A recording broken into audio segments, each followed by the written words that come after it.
پھر کہاں سے کہاں چلی جاتی ہیں.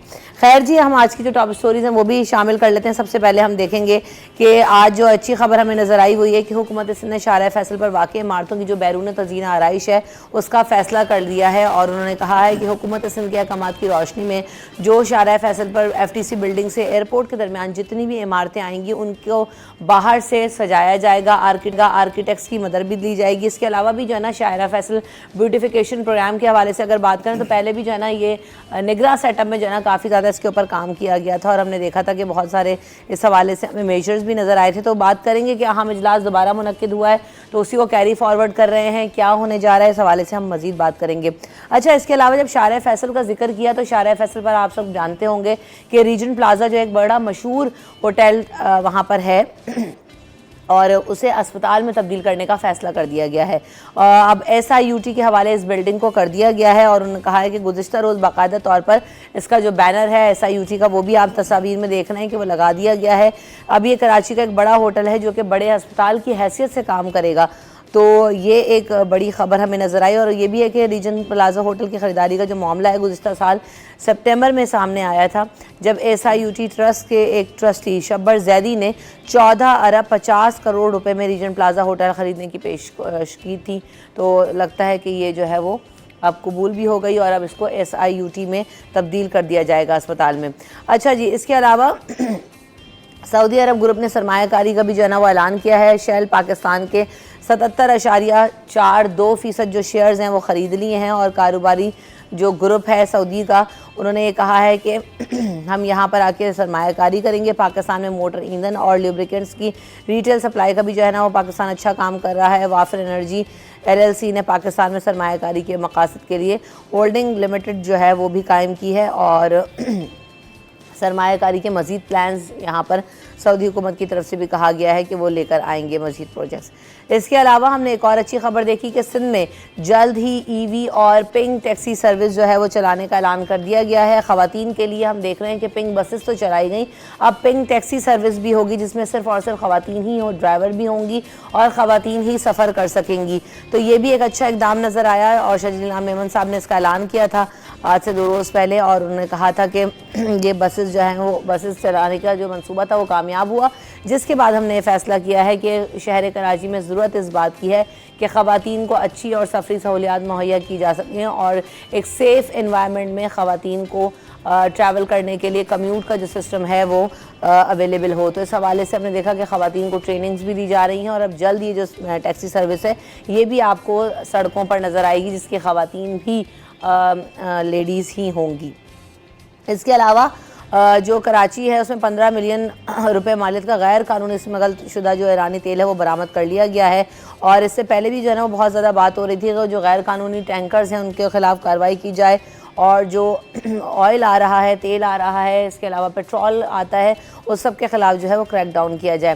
اس کے علاوہ متحدہ قومی موومنٹ پاکستان نے بھی شکایت مرکز کا جو ہے وہ قائم کر دیا ہے. ایک ایپ متعارف کروائی ہے کنیکٹ کے نام سے, جس میں آپ اپنی شکایات اپنے منتخب نمائندوں سے رابطے کر سکتے ہیں, اپنی شکایات درج کرا سکتے ہیں. مصطفیٰ کمال صاحب نے جو ہے وہ تقریر کی اور اس میں کہا کہ ہم نے یہ بنیاد اس لیے رکھی ہے تاکہ جو شہری ہیں ان کو آواز دے سکیں, وہ اپنے نمائندگان سے براہ راست رابطہ کر سکیں. تو یہ ایک اچھا اور ایک جدید سسٹم انہوں نے متعارف کروایا. اس کے علاوہ ٹول جو فری نمبر ہے وہ بھی شیئر کیا ہے کہ اس نمبر پر یعنی 021111786 پہ رابطہ کر سکتے ہیں اور اپنی شکایات بھی درج کرا سکتے ہیں. یہ شکایتی مرکز پورے ہفتے اور 24 گھنٹے کام کرے گا, اور MQM کی قیادت جو ہے اس طرف اشارہ کر رہی ہے کہ ہم جدید طریقے استعمال کر کے اپنے منتخب نمائندوں اور ذمہ داران کی جو کارکردگی ہے ان کو بھی اس طریقے سے مانیٹر کر سکیں گے کہ کہاں سے شکایات آ رہی ہیں اور کس طرح سے لوگ انہیں حل کروانا چاہتے ہیں. اچھا, وزیر اعظم نے بھی جو ہے نا وہ لیاری ایکسپریس وے سے متعلق ایک بڑا فیصلہ کیا, اور وزیر اعظم شہباز شریف صاحب کہہ رہے ہیں کہ لیاری ایکسپریس وے کو کارگو کے لیے 24 گھنٹے کھلا رکھنے کا حکم جاری کر دیا گیا ہے, اور دورہ کراچی میں کراچی پورٹ ٹرسٹ اور پاکستان نیشنل شپنگ کارپوریشن پر بھی ان کو بریفنگ دی گئی, اور وزیر اعظم نے بندرگاہوں کے معاملے میں مزید بہتری کی بھی ہدایت کی. مزید انہوں نے کیا کہا فہیم بھائی بتائیں گے. تو فہیم بھائی, وزیر اعظم شہباز شریف صاحب جو ہے وہ کی آمد بھی ہوئی, کئی ملاقاتیں بھی ہوئیں, اہم فیصلے بھی ہوئے, تو آپ نے اس دورے کو کیسے دیکھا؟ دیکھیں, بہت اہم دورہ تھا, اور آج مجھے سب سے اچھی بات یہ لگی کہ آج آپ کے پاس جو ہے وہ پازیٹیو خبریں ہیں. آج آپ کے پاس سال کے پہلے دن, ہفتے کے پہلے دن کے موقع کے اوپر آپ کے پاس جو ہے وہ اچھی خبریں ہیں، اور ان اچھی خبروں میں جو ہے مجھے ایک آدھی کوئی لگی کہ وہ تھوڑی سی جو ہے ہم اس کے ہٹا دیں گے ہم انہیں، نہیں اس پہ بھی بات کریں گے، کیونکہ وہ بھی اس میں سے بھی ہم نے مثبت پہلو نکالنا ہے۔ صحیح، وہ جو اسمگلڈ آئل پکڑا گیا ہے، اسمگلڈ ڈیزل اور پیٹرول پکڑا گیا ہے، وہ بھی ایک اچھی خبر ہے اس حوالے سے کہ ایک کارروائی ہوئی ہے، لیکن اس کارروائی کے پیچھے جو مقاصد ہیں ان کو بھی ہم ضرور ڈسکس کر لیں گے۔ تو ان خبروں کے حوالے سے تو میں یہ کہہ سکتا ہوں کہ ہم تھوڑا سا اچھی سمت میں آگے بڑھ رہے ہیں، اور انشاءاللہ العزیز جو ہے اگر اسی طرح کی اچھی خبریں آتی رہیں تو عوام میں جو ہے وہ ایک اعتماد پیدا ہوگا، اس اعتماد کے نتیجے میں ڈیفینیٹلی باقی چیزیں بھی جو ہیں وہ بہتر ہوتی چلی جائیں گی۔ آپ کی جو پہلی خبر تھی جس کے اوپر میں سوچا تھا، اب یہ بھی گفتگو میں میرے ذہن سے نکل گیا، وہ پہلی خبر کیا تھی ذرا آپ مجھے بتائیں گے؟ وہ جو مثبت خبر تھی میں نے شارع فیصل سے سٹارٹ کیا تھا کہ بیوٹیفیکیشن کے لیے جو بلڈنگز ہیں ان کے اوپر، یہ بڑی امپورٹنٹ چیز ہے اگر ہم اسے دیکھیں۔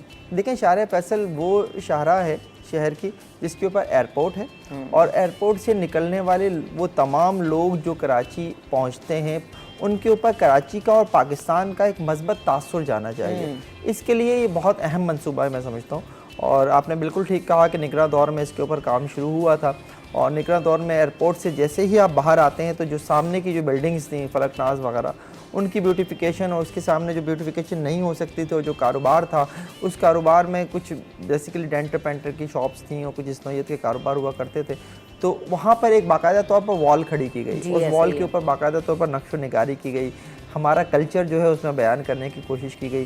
وہ ایک اچھا اقدام تھا۔ اب اس کو آگے بڑھاتے ہوئے یہ جو کہا گیا ہے کہ ایف ٹی سی سے لے کر اور ایئرپورٹ تک جتنی بھی دونوں سائڈ کی عمارتیں ہیں ان کی بیوٹیفیکیشن کی جائے گی، اور اس میں اچھی بات یہ ہے کہ اس میں سندھ گورنمنٹ اور خاص طور پہ میئر کراچی جو ہیں مرتضیٰ وہاب، وہ آرکیٹیکٹس کو بھی ساتھ ملانا چاہتے ہیں۔ تو اس سے جو ہے وہ میں سمجھتا ہوں کہ یہ شاہراہ جو ہے نا ہماری ایک نمائندہ شاہراہ بن جائے گی۔ ہم یہ کیسے کہیں گے کہ جناب اگر آپ نے ہمیں دیکھنا ہے تو آئیے ہم آپ کو اپنی شاہراہ فیصل دکھاتے ہیں، اور ظاہر ہے جو بھی ملک دوسرے ممالک سے جب مختلف مہمان آتے ہیں، جو سیاح آتے ہیں وہ تو اپنی جگہ، غیر ملکی جو آتے ہیں وہ تو اپنی جگہ، لیکن جب ہم دیگر مہمانوں کو یہاں بلاتے ہیں تو ان کے لیے ہم شارع فیصل پہ دکھا سکیں گے کہ یہ ہماری شاہراہ ہے، اور یہ میں سمجھتا ہوں کہ ایک بہت اہم منصوبہ ہے، اور اس میں کسی بھی قسم کی اب کوتاہی نہیں ہونی چاہیے۔ یعنی اگر ہم نے یہ منصوبہ جو ہے وہ نومبر میں شروع کیا تھا اور ہم جون میں جو ہے اب یہ بات کر رہے ہیں، جولائی میں بلکہ،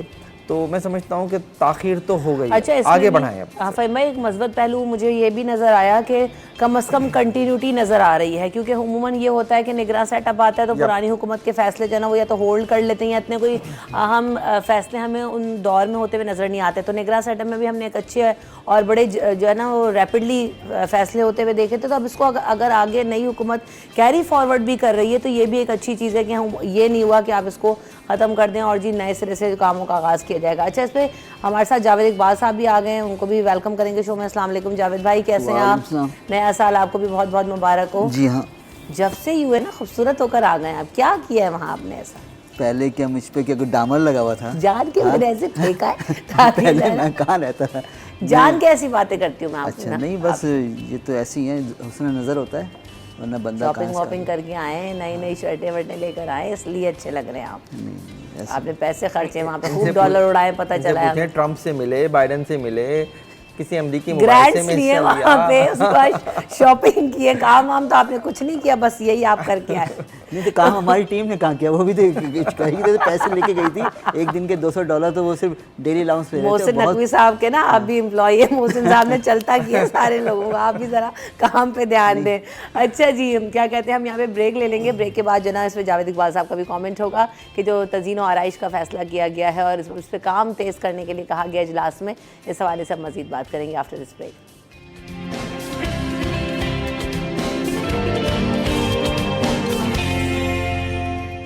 جاوید اقبال صاحب بھی ہمارے ساتھ موجود ہیں، ویلکم بیک ٹو دی شو۔ جاوید بھائی، بات ہو رہی تھی کہ یہ جو شارع فیصل کی بیوٹیفیکیشن کا پلان ہے اس کے اوپر مزید کام کرنے کے لیے کہا گیا، اور اس میں یہ کہا گیا ہے کہ یہ جو ایف ٹی سی سے لے کر ایئرپورٹ تک جتنی عمارتیں آئیں گی بیچ میں، ان کو جو ہے نا خوبصورتی پر ان کی کام کیا جائے گا، ان کی جو باہر سے ان کی کیا کہتے ہیں ایمبیانس ہے، تزئین و آرائش کی جائے گی، اس کے ایمبیانس کو اچھا کیا جائے گا، اور آرکیٹیکٹس کی بھی مدد لی جائے گی اس حوالے سے۔ تو آپ کیسے دیکھ رہے ہیں اس چیز کو؟ یہ میں آئے دن ایسی خبریں پڑھتا ہوں، دیکھتا رہتا ہوں، وہاں پہ کام بھی ہوتا بھی نظر بھی آتا ہے مجھے، تو مجھے کوئی اعتراض نہیں ہے کہ کام وہاں نہ ہو، لیکن صرف شارع فیصل کیوں؟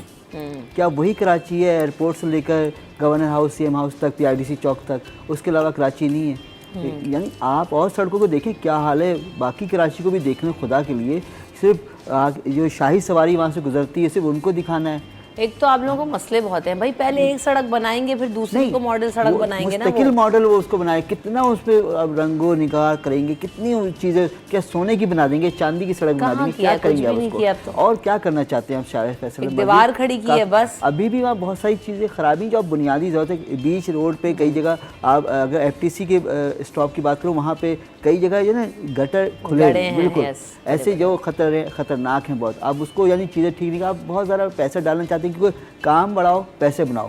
یہاں میں نے یہ سلوگن میں نے رکھا ہے ہماری جو صوبائی حکومت ہے اس کے لیے کہ کام بڑھاؤ پیسے بناؤ، اور صرف صوبائی حکومت نہیں، باقی دوسرے بھی ادارے یہاں پہ زیادہ تر ایسے ہیں، بس کام بڑھاتے ہیں پیسے بناتے ہیں۔ جو ضروری کام ہے بنیادی، جو شہر میں بہت سارے کام ہیں، جو اور سڑکیں ہیں جو برا حال کر دیا اس پہ ذرا بھی نہیں دیکھتے، خدا کے لیے ان کو بھی دیکھ لیں، وہ بھی کراچی کا حصہ ہے، وہ بھی اس پاکستان کا حصہ ہے، ان کو بھی ضرورت ہے کہ وہاں بھی تھوڑا سا بہتر کر دیں۔ وہاں ٹھیک ہے اب سونے چاندی نہ لگائیں، دودھ کی نہریں نہ بہائیں، وہاں پہ تھوڑا بہت تو کام کر دیں جو لوگوں کی ضرورت ہے۔ وہاں سڑکیں کتنی ٹوٹی پیاری نہیں، لگ رہی دیکھیں شارع فیصل، آپ یہ ڈرون میں نہیں کہہ رہا توڑیں اس کو، وہ کتنی پیاری لگ رہی ہے، بہت پیسہ آپ اس پہ لگا چکے ہیں۔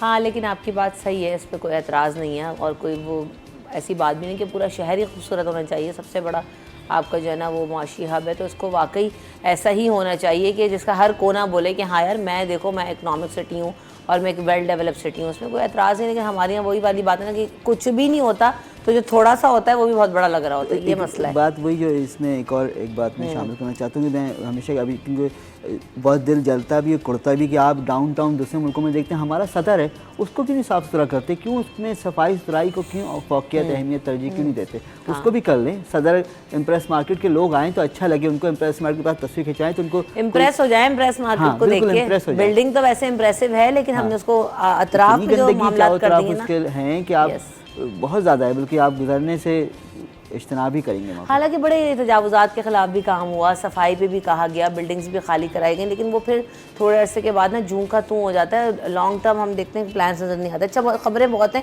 ہم جو ہے نا وہ بھی شامل کرتے ہیں۔ کراچی میں جو ریجنل پلازا ہوٹل تھا اس کو بھی اب SIUT والوں نے جو ہے وہ خرید لیا ہے فہیم بھائی، یا ظاہر خریدا ہی ہوگا؟ جی بالکل، اور یہ ایک بڑا فیصلہ ہے، اور کافی عرصے پہلے اس کی پہلی بار خبر آئی تھی کہ SIUT جو ہے اسے خرید کے جو ہے اسپتال میں بدلنا چاہتا ہے۔ یہ اس حوالے سے بھی اہم ہے کہ اگر اس کے پیچھے ہی ہم دیکھیں تو شہر کے 2 بڑے اسپتال اور بھی ہیں، بلکہ 3 ہیں، NICH بھی ہے، NICVD بھی ہے، اور پھر جناح بھی ہے، اس کے علاوہ کڈنی سینٹر بھی ایک ہے وہاں پہ۔ تو یہ ایک پورا علاقہ ہی جو ہے اس حوالے سے جو ہے وہ ہو جائے گا کہ ایک ہیلتھ کا مرکز بن جائے گا۔ بہت بڑی ڈیولپمنٹ ہے، اور SIUT اب تک جو ہے وہ سول اسپتال میں کام کر رہا تھا، اور سول اسپتال تک چونکہ ہم جیسے بھی کہہ بھی رہے تھے کہ جناب اولڈ سٹی ایریاز پہ ہماری وہ توجہ نہیں ہے، تو SIUT میں آنے والے مریضوں کی تعداد جو ہے وہ بہت زیادہ ہوتی ہے۔ سالانہ ہی اگر آپ دیکھ لیں تو وہاں پہ لاکھوں مریضوں کا وہاں پہ علاج ہوتا ہے۔ یہ لاکھوں مریض وہاں پہنچتے ہیں اور اپنا علاج کراتے ہیں، تو راستوں کا ایک بہت بڑا مسئلہ وہاں پر عام طور پہ میں نے دیکھا کہ پیش بھی آتا ہے۔ وہاں سے شفٹ ہونے پہ شارع فیصل پر شفٹ ہو جائے گا، پھر ہم شارع فیصل کے اوپر ہی آ گئے، اور ریجنٹ پلازا شارع فیصل کے اوپر ہی ہے، تو وہاں پر جو ہے یہ ایک جب پوری بلڈنگ ہو، وہ بھی اتنی بڑی بلڈنگ اگر اسپتال میں بدلے گی، اور اسپتال بھی وہ جو کڈنی کے حوالے سے ایک بہت اہم وہ ہوگا، تو میں سمجھتا ہوں کہ ایک بڑی ڈیولپمنٹ ہوگی، اور پاکستان کا جو دنیا بھر میں ایک نام ہے وہ آگے جائے گا۔ ادیب رضوی آلریڈی جو ہے وہ پاکستان کی ایک شناخت ہے، پاکستان کا ایک بڑا نام ہے، اور ان کی طب کے شعبے میں جو خدمات ہیں ان سے کوئی بھی انکار نہیں کر سکتا، تو ان کا ایک اور احسن قدم ہے۔ میں سمجھتا ہوں کہ انہوں نے بڑا ایک جگرے کا مظاہرہ کیا ہے کہ جناب ٹھیک ہے اب یہ بھی کر کے دکھاتے ہیں کہ SIUT جو ہے اب وہ شارع فیصل پر۔ اچھا وہ جو پرانا والا SIUT وہ ختم تو نہیں ہوگا، یہ بلڈنگ ڈیفینیٹلی وہاں پر وہ کلینکس وغیرہ، میرا خیال ہے وہاں پہ کلینکس وغیرہ وہ رکھیں گے، یہاں پہ اور چیزیں شفٹ کریں گے۔ ظاہر ایکسپینشن جب کسی چیز کی جاتی ہے تو اس کو مختلف منصوبے ہوتے ہیں، وہ منصوبے آہستہ آہستہ سامنے آئیں گے جو بھی ان کے ہیں، لیکن اچھا فیصلہ ہے کہ ایک بڑی بلڈنگ شارع فیصل پر موجود بلڈنگ اب وہ اسپتال کے طور پہ کام کرے گی۔ اس میں اعتراض ہے آپ کو بتائیے؟ ہاں میں تھوڑا سا ڈفرینٹ بات کرنا چاہوں گا۔ ادیب رضوی صاحب میرے لیے ہمیشہ قابل احترام، جی بہت دنوں سے جاوید بھائی کو اسی لیے یاد کر رہے تھے کہ بلاؤ۔ ادیب رضوی صاحب ہمیشہ میرے لیے قابل احترام رہے ہیں، کیونکہ ان کا جو ادارہ SIUT وہ بہت بہترین کام کرتا رہا ہے، اور انہوں نے کام شروع کیا تھا آج سے چند دہائی پہلے ایک کمرے میں 7 بستروں سے، اور ماشاءاللہ ان کے کام کو اتنی پذیرائی ملی کہ لوگ اب اندھا اعتماد کرتے ہیں، اور وہ ایدھی صاحب کے لیول کے آدمی بنے۔ آج ایدھی صاحب کی برسی بھی ہے بائی دا وے، ہم نے آگے جا کے اس پہ بھی بات کرنی ہے۔ ان کی کارکردگی پہ، ان کے سماجی کاموں میں کوئی وہ نو ڈاؤٹ کوئی اعتراض نہیں ہے، لیکن میرا اعتراض تھوڑا سا یہ ہے کہ یہ ان کو کرنا تھا، یہاں پہ 10 ارب انہوں نے بینک سے لون کے ذریعے دیں گے، باقی نارتھ امریکہ SIUT ہے وہ اس کی پیمنٹ کرے گا۔ جیسے فہیم بھائی نے بتایا کہ وہاں پہ کارڈیو ہاسپٹل ہے، بچوں کا اسپتال ہے، جنا اسپتال ہے اور کڈنی سینٹر ہے، 4 ہاسپٹل پہلے سے ہیں۔ تو میرا ایک ذاتی خیال تھا، اس میں ضروری نہیں کوئی متفق ہونا ہو، کہ یہ یہاں نہیں ہونا چاہیے تھا، آپ اس کو اس جگہ کرتے نارتھ کراچی میں، گلشن میں، جہاں صحت کی سہولیات اتنی زیادہ نہیں ہیں۔ نارتھ کراچی میں اتنے بڑے کوئی ہاسپٹل نہیں ہے، آپ دیکھیں کورنگی میں انڈس بھی ہے، پھر شارع فیصل میں 4 ہاسپٹل وہاں پر ہے شروع میں، جہاں جنا ہاسپٹل ہے، پھر سول ہاسپٹل ہے وہاں پر، SIUT ہے، اور یعنی سب چیزیں وہیں پر ہوگی۔ اس کو آپ ہٹا کے شہر سے رش کو ڈیوائڈ کرتے، نہ کہ آپ ایک اور بڑا ہاسپٹل وہیں بنانے جا رہے ہیں۔ شارع فیصل پہ وہاں بننے سے ٹریفک کا مسئلہ ضرور ہوگا، اسی لیے کنٹونمنٹ بورڈ نے بھی کافی اعتراض کیا تھا۔ ان کے اعتراض میں کچھ اور بھی لوازمات شامل تھے، وہ شاید ان کے پورے نہیں ہو سکے، لیکن ٹریفک کا بھی ایک ان کا اعتراض تھا کہ ٹریفک یہاں پہ مسائل پیدا ہوں گے ٹریفک کے، اور یہ جینین مسئلہ ہے، ضرور مسئلہ پیدا ہوگا۔ اچھا یہ ٹھیک ہے، ہاسپٹل ہوٹل کی جگہ ہاسپٹل بن رہا ہے اور وہ شفٹ ہو جائے گا، اس میں وہ ایک بنایا ان کو مل گیا، آسانی سے وہ چیزیں اس میں سیٹ کریں گے، کیونکہ 400 سے زائد کمرے اس میں ہیں، ایک بڑی جگہ ہے، مین جگہ۔ لیکن اعتراض میرا وہی ہے کہ اس کو آپ کہیں اور بلڈنگ بناتے، سستی جگہ خریدتے، کوئی میدان یا رفائی پلاٹ کو، سماجی پلاٹ کو آپ لے کے وہاں کرتے، خاص کر اس طرف کرتے جہاں یہ سہولت نہیں ہے۔ شہر کراچی بہت بڑا ہے، آپ سب چیز ایک ہی جگہ لا رہے ہیں تو یہ غلط کر رہے ہیں آپ، یہ میرا اس میں اعتراض ہے۔ میں کام ہونے کی ضرورت ہے، آپ یہ کہہ رہے ہوں، وہ بات بالکل صحیح ہے آپ کی کہ ہاں ہمارے یہاں جو آپ نے نارتھ وغیرہ کا ذکر آپ بار بار کرتے بھی ہیں، وہاں پہ واقعی سہولیات کا بہت زیادہ اس حوالے سے ہیلتھ میں اور ان چیزوں میں تو کمی ہے۔ میری امی خود سول ہاسپٹل آتی تھی جب ان کا ڈائلسس ہوتا تھا، اور کتنا لمبا راستہ ہے، 20 کلومیٹر کا راستہ تقریباً ہوتا تھا، تو ہر کوئی وہاں سے، نارتھ سے آگے بھی دنیا ہے، نارتھ سے آگے سرجانی ہے، پھر آگے تیسر ٹاؤن ہے، خدا کی بستی ہے، اور اس طرف جائیں تو گلشن معمار ہے، وہاں پہ ایسی کوئی سہولت نہیں ہے صحت کے حوالے سے، کوئی بڑا ہاسپٹل نہیں، تو آپ وہاں بنا دیں گے تو اللہ کرے گا آپ کو اور زیادہ ثواب ملے گا، کیونکہ زیادہ لوگوں کو ریچ میں ہوگا، ایکسیس ایزی ہوگا، یہ سمجھنے کی ضرورت ہے۔ صحیح، بالکل وجہ بات۔ اچھا جی، آگے ایک اور اچھی خبر یہ ہے کہ سندھ میں جلد بلکہ نہیں، ہم ابھی پرائم منسٹر صاحب کے وزٹ کی باتیں ہیں فہیم بھائی، اور بہت سارے اہم فیصلے ہم نے دیکھے۔ وزیر اعظم شہباز شریف صاحب کہتے ہیں کہ لیاری ایکسپریس وے کو 24 گھنٹے کھلا رکھا جائے۔ اس کے علاوہ جو ہے مزید جو ہے نا انہوں نے کہا کہ بندرگاہوں کے معاملات میں بھی بہتری کی ہدایت جو ہے نا وہ وزیر اعظم صاحب نے دی ہیں، اور انہوں نے یہ بھی کہا ہے کہ جو اربوں ڈالرز ہیں وہ زر مبادلہ حاصل کیا جا سکتا ہے، کہ ہم پاکستان جغرافیہ اعتبار سے جو ہے نا وہ کافی اہمیت کا حامل ہے، اور بندرگاہوں پہ اگر کام کیا جائے تو ہم جو ہے وہ دنیا اس بارے میں دلچسپی رکھ سکتی ہے، ہم زر مبادلہ اکٹھا کر سکتے ہیں۔ اس حوالے سے انہوں نے مزید کیا کہا، اس پر تجزیے بھی ہوں گے، تبصرے بھی ہوں گے، but right after this break.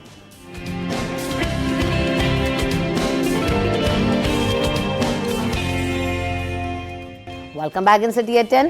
تو وزیر اعظم کا لیاری ایکسپریس وے سے متعلق بڑا فیصلہ اور ان کا دورہ، آپ فہیم بھائی بتائیں گے، اگر میں نے کچھ بتایا تو کہیں گے اب چپ ہو جاؤ، مجھے تو کچھ کہہ رہے ہو۔ اب کیا چپ ہو جاؤ، تم نے میں نے کچھ نہیں کہا نا، بریک سے پہلے سب بتا دیا تم نے، اب ٹیزر بھی نہ دے کے جاؤں؟ نہیں یہ کیا طریقہ ہے یار، تم نے کچھ یہ وہی جھگڑے ہیں جب دو وہ اینکرز نہیں بیٹھ جاتے، یا تو ایک میل فیمیل کو آپ خاص طور پہ 2 خواتین کو اگر آپ ٹرانسلیشن میں یا بلیٹن کرنے بٹھا دیجیے، آپ 2 کی بجائے 3 کہیں خود کو، تو یار بلاؤ میرے ساتھ جو کو اینکر جنہوں نے کام کیا نا، وہ تاکہ شکایتیں لگائیں گے کہ تعریف کریں گے۔ کیوں آپ نے ایسا کہا؟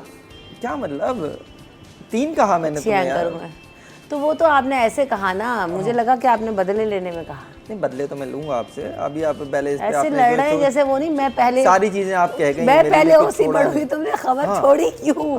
میں یہ وہ والے جھگڑے آپ مجھ سے کر رہے ہیں فہیم بھائی، لیں آپ کر لیں بھائی، پورا بتا دیں۔ نہیں میں کچھ نہیں بتا رہا، میرے پاس کچھ بچے نہیں بتانے کے لیے۔ دیکھیں یہ بہت امپورٹنٹ ہے وزیر اعظم کا یہ دورہ، اور جیسے کہ ہمیشہ یہ بات کہی جاتی ہے کہ کراچی ایک پورٹ سٹی ہے، اور پورٹ سٹی ہوتے ہوئے جو اس کی بہت زیادہ اہمیت ہے، اور دنیا اس کی اہمیت کو تسلیم بھی کرتی ہے، اور جب سی پیک کی بات ہو رہی تھی تو یہ ظاہر ہے یہ سب اس میں تھا کہ ہم یہاں سے جو ہے وہ وسط ایشیائی ریاستوں تک جو ہے ہم اپنا ایک نیٹ ورک چاہتے ہیں۔ اس دفعہ آ کے انہوں نے پھر یہ بات کی ہے کہ جو کراچی کی بندرگاہ ہے وہ وسط ایشیائی ریاستوں کے لیے بہت اہم ہے، اور باقی جغرافیائی اعتبار سے اگر ہم دیکھیں تو ہماری ایک کراچی کی بندرگاہ اور دوسری گوادر کی بندرگاہ، دونوں جو ہیں وہ بہت زیادہ اہم ہیں۔ اس میں جو بس مجھے ایک بات سے ان کے اختلاف ہے، وہ مجھے نہیں اچھی لگی ظاہر ہے کراچی کے شہری ہوتے ہوئے مجھے جو ہے لیاری ایکسپریس وے کو ہیوی ٹریفک کے لیے کھولنے والی جو بات ہے نا یہ مجھے تھوڑا سا جو ہے نا وہ بھی 24 گھنٹے یا تو ٹائمنگز کر دیں آپ. کیونکہ اس کی وجہ یہ ہے کہ کراچی یہ جو لیاری ایکسپریس وے ہے جب شہر بند ہوتا ہے کسی نہ کسی وجہ سے ٹریفک کی وجہ سے ویسے تو کراچی کے شہریوں کے لیے یہ ایک نعمت ہے کہ وہاں سے آپ سوراب گوٹ کے راستے جو ہے آپ نکلتے ہیں اور شہر میں اس میں ظاہر 2-3 انٹرچینج بھی ہیں اور وہاں سے جو ہے آپ ماڑی پور تک بآسانی پہنچ جاتے ہیں, شہر کے اولڈ سٹی ایریا تک آپ بآسانی پہنچ جاتے ہیں, صدر تک آپ گارڈن کے راستے پہنچ جاتے ہیں, آپ لیاقت آباد تک ایکسیس کر لیتے ہیں, وہاں سے آپ شہر کے مختلف علاقوں میں پہنچ جاتے ہیں. اگر آپ نے وہاں پر چلانا ہے تو یا تو آپ ایک کام کیجئے کہ جناب آپ کراچی کی سڑکوں پر جو ہے آپ ہیوی ٹریفک بالکل بند کر دیں کہ اس فیصلے کے بعد اب کراچی کی شاہراہوں کے اوپر ہیوی ٹریفک بالکل نظر نہیں آئے گا. 50 لاکھ دفعہ آرڈر آتے ہیں لیکن فہم بھائی اس پہ تو عمل درآمد نہیں, تو واٹر ٹینکر جلنا ہوتا ہے, یہ ہوتا ہے, وہ ہوتا ہے. دیکھیں وہ دوسرا ہیوی ٹریفک ہے, اس کو ہم اصل میں ہم نے ہیوی ٹریفک کی بھی تو اقسام رکھ لی ہے نا جناب اتنے ویلر تک ہیوی ٹریفک میں آئے گا, اتنے نہیں آئے گا.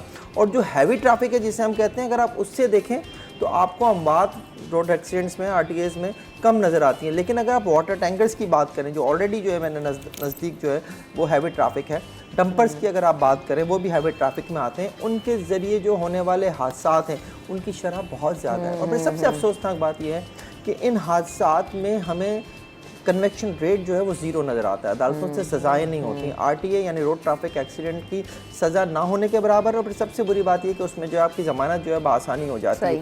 آپ کے پاس ڈرائیونگ لائسنس نہیں ہے, آپ شہر کی سڑکوں پر دندناتے پھر رہے ہیں, لوگوں کو چلتے پھر رہے ہیں, لیکن آپ کی ضمانت جو ہے وہ یوں ہو جاتی ہے. خیر یہ تو ہم بالکل کہیں اور نکل گئے. تو یہ بہت امپورٹنٹ ڈیسیجن ہے. وہ آئے مختصر وقت کے لیے آئے کراچی اور اس کے بعد وہ چلے گئے, لیکن جو باتیں وہ کر گئے ہیں, جو ہدایات وہ دے کر گئے ہیں, اس میں ایک بڑی ہدایت جو ہے وہ ملیر ایکسپریس وے کو بندرگاہ سے جوڑنا بھی ہے.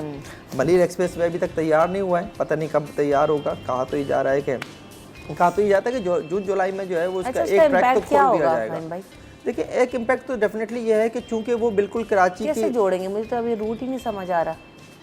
ڈیفینیٹلی یہی ہوگا جس روٹ سے جو ہے اس وقت ہمارا ٹریفک جو ہے وہ آ کے کورنگی تک آتا ہے, بندرگاہ سے لے کے دوبارہ جو ہے نا وہ والا جو کورنگی کا برج ہے وہ لے گا. کورنگی کے برج کے بیسیکلی یہ ملیر ایکسپریس وے ہے, یہ چام صادق پل کے پاس جو ہے وہ لنک اپ ہوگا. جب وہاں سے یہ لنک ہوگا تو اب یہ ٹریفک جو ہے ایک طرح سے جیسے لاہور کا رنگ روڈ ہے اس طرح سے, میں اس کے سے کوئی تقابل نہیں کر رہا, کوئی یہ نہ سمجھے کہ میں اس سے تقابل کر رہا ہوں, وہ بہت اعلیٰ منصوبہ ہے.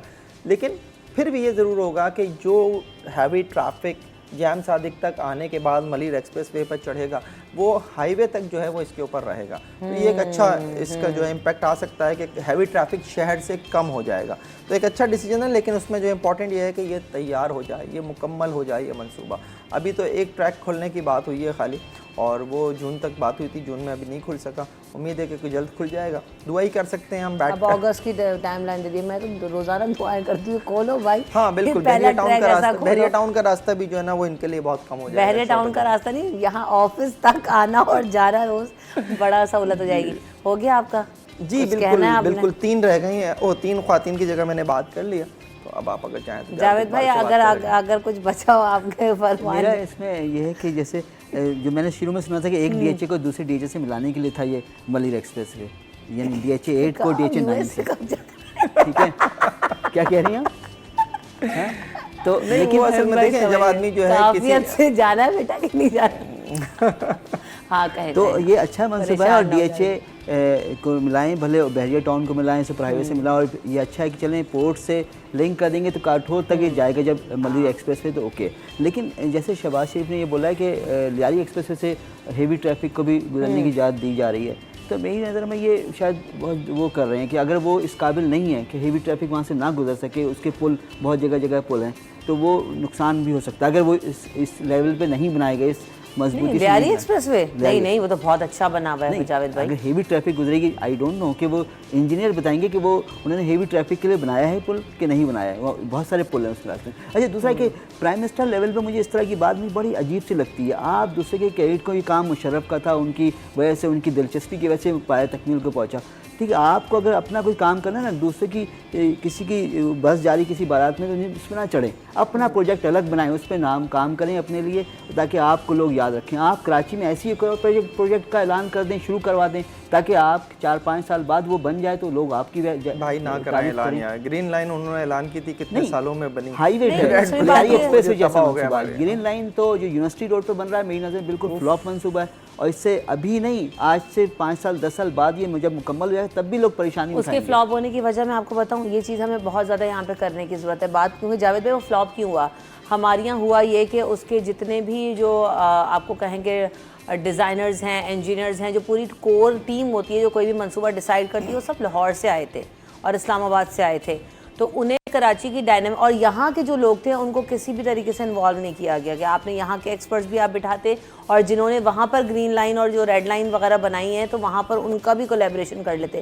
تو دیر واز نو کولیبریشن, صرف وہ آئے, انہوں نے ڈیزائن کیا, روٹس بتایا, وہ تو اس کے مطابق وہ بن گیا. اصل مسئلہ یہ ہوا کہ کراچی والوں کا جو ڈائنامکس جانتے ہیں ان کا پوائنٹ آف ویو رکھا ہی نہیں گیا. تو مسئلہ اس وجہ سے بھی آیا ہے کہ جو روٹس کی پرابلمز ہیں, جو دیگر منصوبے میں ایشوز ہیں, وہ بھی اس وجہ سے بہت زیادہ ہے. آپ نے اگر شروع کیا یونیورسٹی روڈ پہ کہ جیسا نارتھ کراچی میں سرجانی سے ناگن سے نمائش تک چوڑی سڑک ہے, یعنی کم از کم ناظم آباد چورنگی تک بہت چوڑی سڑک ہے, 320 فٹ چوڑی سڑک ہے. ناظم آباد چورنگی سر سید کالج سے لے کے ناگن, اور ناگن سے لے کے سرجانی تک 320 فٹ چوڑی سڑک کراچی میں کہیں بھی نہیں ہے. یونیورسٹی روڈ بھی نہیں ہے, گرین بیلٹ ہے, اس میں 2 سروس روڈ ہے اور بہت چوڑی گرین بیلٹ. تو یہ یونیورسٹی روڈ کو آپ نے اس سے سمجھ لے کہ آپ کر لیں گے, لیکن یونیورسٹی روڈ پہ جو بیچ میں گرین بیلٹ ہے وہ صرف 6 فٹ کی ہے, اور آپ نے اسی میں بیچ میں بس چلانی ہے. 4 لین کی کہیں کہیں بس ہوگی, کیونکہ جہاں آپ اسٹاپ بنا رہے ہیں, اسٹیشن بنے گا, وہاں 4 لین کی آپ نے 6 فٹ کی جگہ کو یوں ایسے چوڑا کرنا ہے, تو باقی ساری سڑکیں تنگ ہو جائیں گی. اور یہ جب اسٹارٹ ہو جائے گا نا منصوبہ, تو لوگ بولیں گے واقعی میں اتنا بڑا فلاپ منصوبہ, اور لاکھوں نہیں کروڑوں کتنے اربوں روپے کی لاگت بڑھ چکی ہے. یہ سب وہی کام بڑھاؤ, پیسے بناؤ. اور یہ منصوبہ کہاں سے شروع ہو رہا ہے آپ نے معلوم ہے, ماڈل سے ملک کینٹ سے ہوتا ہوا سپورا, اور بہت بڑا پروجیکٹ ہے, لیکن بات وہی ہے کہ مزار قائد تک آ کے ٹچ ہوگا. تو ہر چیز میں کبھی کبھی عقل نقل کے لیے کہتے ہیں عقل کی ضرورت ہے, تو وہ انہوں نے دیکھا نہیں کیا کام کر رہے ہیں, کہ ہر جگہ ایک منصوبہ عمل درآمد اس کا نہیں ہو سکتا وہاں پر. ٹھیک, بالکل ایسے. بریک لے لیتے ہیں یہاں پہ, بریک کے بعد کچھ مزید خبریں.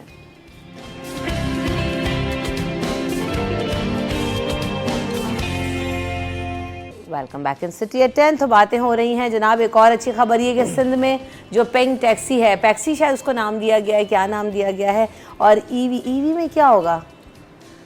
اچھا سوال ہے آپ کا. یہ جو الیکٹرانک وہیکلز ہیں ان کے ذریعے کیا ہے, وہ تو چل ہی رہی ہیں. نہیں, بیسیکلی ٹیکسیز کی صورت میں آئیں گی نا, وہ چھوٹی ٹیکسیز جو ہوں گی وہ ہماری الیکٹرانک وہیکلز ہوں گی جو الیکٹرک سے چارج ہونے والی. میں بس ہی سمجھ رہی ہوں ای وی بس جو آئی ہے. نہیں, ٹیکسی سروس لا رہے ہیں آن لائن, جس طرح سے شہر میں اوبر, ٹیکسی تو اپنی جیسی چل رہی ہے ویسے اس میں پنک سمجھی میں نہیں. ہاں, لیکن اس کو ای وی وہیکلز الگ بنا رہے ہیں. ٹیکسی یہ چارجیبل جو ہوتی ہیں نا گاڑیاں, وہ ہوں گی, اور یہ چلیں گی بیسیکلی خواتین کے لیے. اس وقت جو چل رہی ہیں وہ آپ کی جو ہے وہ پرائیویٹ ہیں ساری, کریم, اوبر, انڈیگو, فلاں گاڑیاں الگ ہوں گی کسی خاص طرح, جیسے اپنے یہاں تو نارمل ہر ہی گاڑی کو انہوں نے بنایا ہوا نا, اس میں یہ گاڑیاں الگ ہیں. یہ گاڑیاں یہ الگ لا رہے ہیں. یہ بالکل ایک الگ منصوبہ ہے, اور اس لیے کہ بیسیکلی جو خواتین ہیں وہ بحفاظت سفر کر سکیں, اعتماد کے ساتھ سفر کر سکیں. تو ابھی تو اس کی صرف اور صرف ایک ٹویٹ آئی ہے شرجیل انعام احمد صاحب کی, اس سے زیادہ اس کی ڈیٹیلز ابھی انہوں نے شیئر نہیں کی ہیں.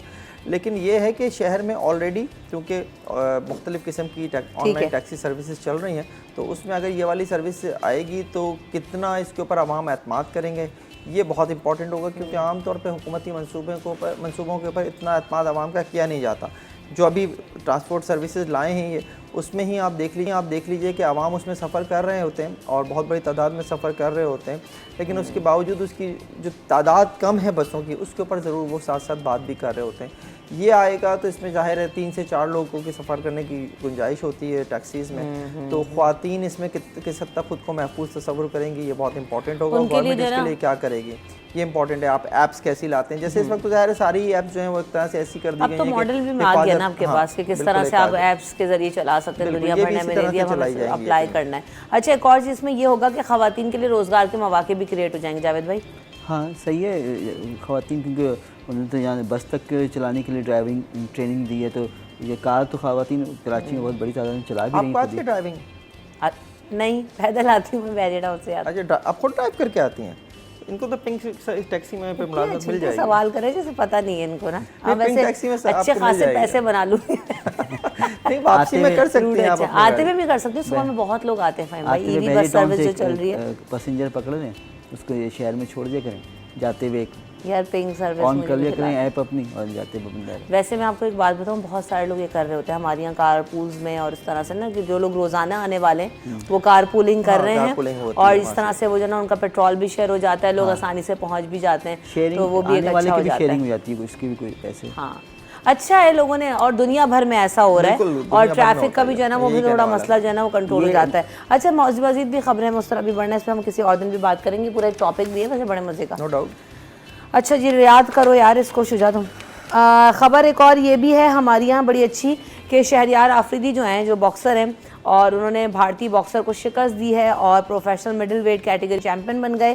اور ساتھ ساتھ ایک اور اچھی خبر یہ بھی ہے کہ world champion ship of legends جو ہوئی ہے اس میں بھی پاکستان نے بھارت کو شکست دی ہے.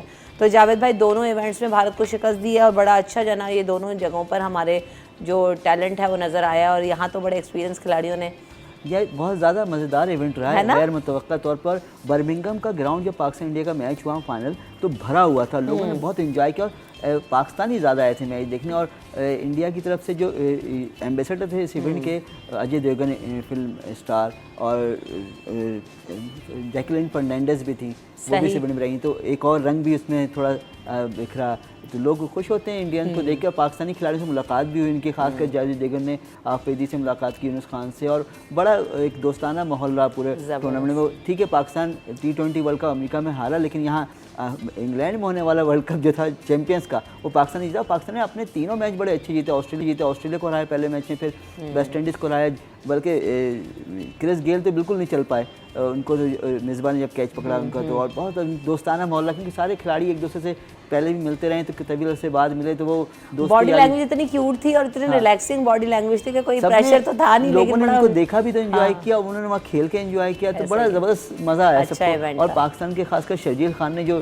اننگ کھیلی, پاکستان نے فائنل میں بڑا یکطرفہ میچ جیتا, تو سب نے اس کھیل کو بھی بکی بھائی یہ لڑکوں میں ابھی بھی جان ہے, جو موجودہ لڑکے ہیں وہ پتہ نہیں کیا کر رہے ہیں. سوشل میڈیا میں بڑی بحث ہو رہی ہے. اچھا جی باکسنگ ایونٹ کے بارے میں بھی ذرا جلدی سے بتا دیں. بھائی باکسنگ میں یقیناً ٹیلنٹ پاکستان میں ہے, اور جب بھی موقع ملتا ہے پاکستانی جاتے ہیں تو اپنی پرفارمنس شو کرتے ہیں, اور یہی شہریار آفریدی میں کیا, انڈین باکسر کو انہوں نے شکست دی. تو سپورٹ کی ضرورت ہے. اب ہمیں جیسے آپ انفراسٹرکچر بہتر کریں, ان کی کوچنگ کریں, انٹرنیشنل کوچ آئیں, تو مزید کارکردگی بہتر ہو سکتی ہے. یعنی ہمارے باکسر محمد وسیم ہیں وہ پرفارم کرتے رہیں, اور پاکستان نے 88 میں 1988 میں بس ایک میڈل لیا اولمپک میں, کانسی کا محمد حسین شاہ نے لی, وہ اب جاپان میں کوچنگ کرتے ہیں. دیکھیں پاکستانی باکسر ہے وہ اب 36 سال پہلے, بلکہ اس سے زیادہ شاید ٹائم ہو گیا 88 کو, 36 سال ہی ہو گئے, لیکن ایک ہی باکسنگ میں اولمپک میں میڈل آیا, کانسی کا حسین شاہ نے لیا.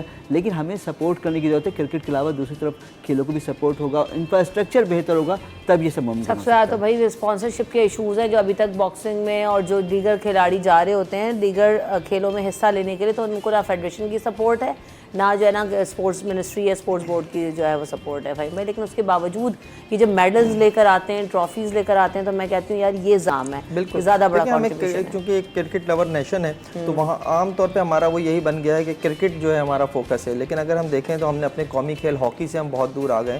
اس کے علاوہ آپ جن کھیلوں کی بات, اسکواش میں ایک موقع پر جو ہے ہم دنیا میں چیمپئن تھے. اس کے علاوہ اور کئی کھیل ہیں جس میں جو ہے ہم ابھی بھی اچھی کارکردگی کا مظاہرہ کر رہے ہیں. لیکن افسوس ہمیں اسی بات کا ہوتا ہے کہ قومی ٹیم جو ہے وہ کرکٹ کی وہ ہار کے بھی آ جائے تو ہم جو ہے پھر بھی جو ہے ان کو سر پہ بٹھا رہے ہوتے ہیں. لیکن جو ایسے مختلف گیمز میں پاکستان کا نام روشن کر رہے ہوتے ہیں, وہاں پاکستانی پرچم, سب زلالی پرچم لہرا رہے ہوتے ہیں, ان کو ہم اپنے ملک میں جو ہے وہ ویلکم نہیں دیتے, ان کو ہم وہ اہمیت نہیں دیتے, ان کے اسپانسرشپ کے مسئلے حل نہیں کرتے. فیڈریشنز میں, ان کی فیڈریشنز میں جو ہے وہ پسند ناپسند چل رہی ہوتی ہے. تو میں سمجھتا ہوں کہ اس حوالے سے بہت زیادہ ضرورت ہے کہ ہم دیگر کھیلوں کو پروموٹ کریں. اور یہ جو اولمپکس کی جاوید اقبال بات کر رہے تھے, اولمپکس میں جا کر ہمیں بھی جو ہے وہ میڈلز لانے چاہیے, ہم نہیں لا پا رہے ہیں انہی مسئلوں کی وجہ سے. بالکل ایسا ہی ہے. تو یقیناً, اور بہرحال لیکن بہت زیادہ مبارکباد, شہیر آفریدی ہمارے شو میں بھی آئے تھے, اور یقیناً جب وطن واپس آ جائیں گے تو ہم انہیں ضرور بلائیں گے. ہم سب یہی کہتے ہیں کہ ہم اپنے ٹیلنٹ کو پروموٹ کرنے کی ضرورت ہے, اور لوگ بہت اچھا ٹیلنٹ ہے جو کہ کام کر رہے ہیں, جا کے پرفارم کر رہے ہیں, پاکستان کا نام روشن کر رہے ہیں.